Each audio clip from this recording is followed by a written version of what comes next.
Good morning everyone, welcome back to my channel. I hope সবাই খুব ভালো আছেন আর আমিও ভালো আছি। নতুন একটি ভিডিওর সাথে সবাইকে অনেক অনেক ওয়েলকাম এবং ভালোবাসা জানিয়ে শুরু করছি আজকের ভিডিওটি।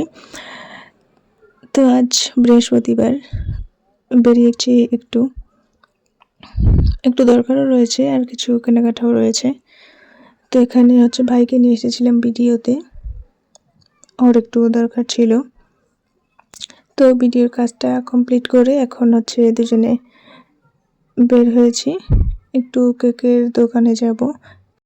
কেকের দোকানে চলে এসেছি আর এখানে কেক ছিল অনেক, বাট অর্ডার ছিল, আমাদের কেকটা রেডি করতে লেট হচ্ছিল। সো এখানে কেকের দোকানে বাইরে দাঁড়িয়ে দাঁড়িয়ে অপেক্ষা করা ছাড়া আর কিছু করার নেই।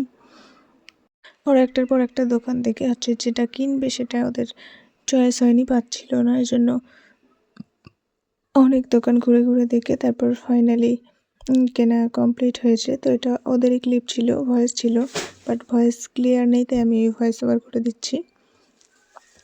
ওদেরকে দিয়ে তো আর ভয়েস ওভার দেওয়া সম্ভব না, অনেক লেট করতে হবে, ভিডিওটা পোস্ট করতেও লেট হয়ে যাবে, তাই আমি ভয়েস করে দিলাম। তো এখন বাড়ি ফিরছি আর বর্ষাকালের নীল আকাশ, সবুজ প্রকৃতি দেখতে দেখতে। গ্রামের প্রকৃতি সবসময় সৌন্দর্যর ভরপুর। কি সুন্দর নীল আকাশ, অনেক সুন্দর দেখাচ্ছে না? আমার তো প্রচুরই ভালো লাগে নীল আকাশ। আর দেখতে দেখতে আস্তে আস্তে একদম অন্ধকার কালো মেঘ হয়ে গেছে, দেখতেই পাচ্ছেন। প্রচণ্ড বৃষ্টিও হয়ে গেছিল, মানে এত জোর যে বৃষ্টি, গাড়িটা দাঁড় করিয়ে বৃষ্টি কমলে তারপর আবার বাড়ি ফিরতে হয়েছে। তো আগে বাড়ি ফিরি, তারপর আবারও দেখা হচ্ছে। মাত্রই বাড়ি এলাম আর বৃষ্টিতে প্রচণ্ড ভিজে গেছি, সেটাই দেখাচ্ছিলাম। আর ওরা এদিকে বারবার রিকোয়েস্ট করেছিল আমি কি এনেছি দেখানোর জন্য, বেলুন এনেছি কি না। তো ওদেরকে দেখাচ্ছিলাম, ভাবলাম একটু আপনাদের সঙ্গেও শেয়ার করে দিই। এখানে বেলুনের প্যাকেট ছিল 2টা, আর স্প্রে ছিল, আর টিচার্স ডের একটা ট্যাগ ছিল। তো এটা ছিল পরের দিন সকালের একটা ক্লিপ, এটা ওদেরই তোলা ছিল। এখানে ছিল একটা ডাবল সাইড টেপ, অভ্র, স্প্রে, আর দেখলাম কেকের সঙ্গে ম্যাচিং করে গিফট র্যাপিং পেপার নিয়েছে। আমরা তো ছোটোবেলায় এত কিছু বুঝতাম না, ওরা যারা কিনতে গিয়েছিল অনেক ছোট যদিও। এটা কখনকার ক্লিপ ওরা তুলে রেখেছে জানি না, আমি তখন হয়তো বা স্কুলে ছিলাম। তো ওরা এখানে সুন্দর করে গিফটগুলো র্যাপিং করেছে, আর তারপর এখানে বেলুন ফুলিয়েছিল, ওরা ক্লিপগুলো তুলে রেখেছিল, ভয়েস দেয়নি, তো আমি ভয়েস ওভার করে দিলাম। ওদের ভয়েস আসলে দেওয়া হয়নি। আর ফাইনাল ডেকোরেশনটা কেমন হয়েছে সেটাই দেখাচ্ছিলাম। আর এখানে বেলুনের নিচে টিটা চাপা পড়ে গিয়েছে, আর বেলুন অনেক ফেটেও গিয়েছে, একদম যখনই ফোলাচ্ছে আবারও ফেটে যাচ্ছে। তো ফাইনাল আমি বললাম যে আর বেলুন লাগানোর দরকার নেই, যতটুকু আছে অতটুকুই থাকুক,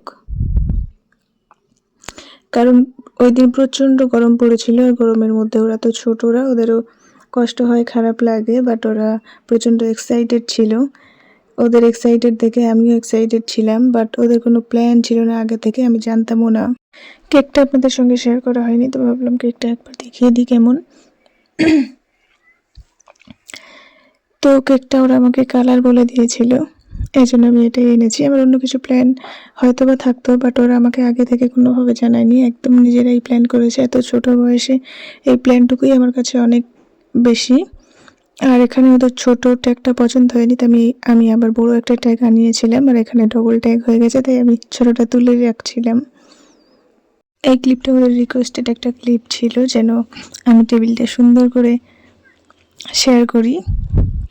তো কেমন হয়েছে অবশ্যই কমেন্ট করে জানাতে ভুলবেন না আপনারা।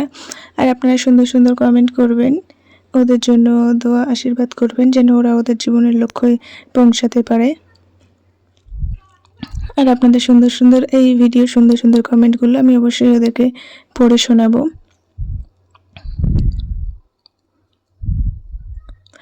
আর কোন ক্লিপটা বেশি ভালো লাগলো আর একটা জিনিস কি খেয়াল করেছেন? টেবিল সিট, তারপর কেক, র্যাপিং পেপার সবগুলোরা ম্যাচিং করেছি, বাকিগুলো ম্যাচিং করার ট্রাই করেছিল, তবে সম্ভব হয়ে ওঠেনি। ওরা হয়তো আমার সাথে প্ল্যান করলে আমি করতাম, বাট ওরা কোনোভাবে আমার সাথে কোনো প্ল্যান শেয়ার করেনি। আমি জাস্ট আপনাদের সঙ্গেই দেখলাম। এই ক্লিপটাতে ওদের সুন্দর সুন্দর ভয়েস ছিল, পাশে একটা বার্থডে পার্টির জন্য ওখানে সাউন্ড ছিল, সেই কপিরাইট আসার ভয়ে আমি ভয়েসটা ক্যান্সেল করতে বাধ্য হয়েছি। আমি নিজেই ভয়েস ওভার করছি, বাট এটার জন্য আমি অনেক দুঃখিত, ওদের মিষ্টি মিষ্টি ভয়েসগুলো আপনাদেরকে শোনাতে না পারার জন্য। আর সবাই অবশ্যই সুন্দর সুন্দর করে কমেন্ট করবেন কার টিচার্স ডে কেমন কাটলো, আর বাচ্চাদের জন্য অনেক অনেক দোয়া ও আশীর্বাদ করবেন। কত ছোট ছিল, দেখতে দেখতে সবাই কত বড় হয়ে গেল। এবং প্রত্যেককে আমার বাচ্চাদের তরফ থেকে হ্যাপি টিচার্স ডে। সবাই খুব এনজয় করুন এই দিনটি। তবে সর্বপ্রথম হ্যাপি টিচার্স ডে আমার মাকে, কারণ মা না থাকলে হয়তো এতদূর আসা সম্ভব হতো না, এবং আমি অনেক অনেক কৃতজ্ঞ। কখনো মায়ের ঋণ কখনো কোনোভাবে শোধ করা যায় না, সম্ভবও হয় না। ভিডিওটা অনেক লং হয়ে যাবে, তাই গিফট আনবক্সিং ভিডিওটা নেক্সট ভিডিওতে শেয়ার করব। আর ভিডিওটি কেমন হয়েছে অবশ্যই কমেন্ট করে জানাতে ভুলবেন না। ভালো লাগলে লাইক, কমেন্ট, শেয়ার এবং চ্যানেলটি সাবস্ক্রাইব করে পাশে থাকবেন, পাশের বেল আইকনটি বাজিয়ে দিবেন। আজকের ভিডিওটা এই পর্যন্ত, দেখা হবে নেক্সট কোনো ভিডিওতে। ততক্ষণের জন্য সবাই ভালো থাকবেন, সুস্থ থাকবেন।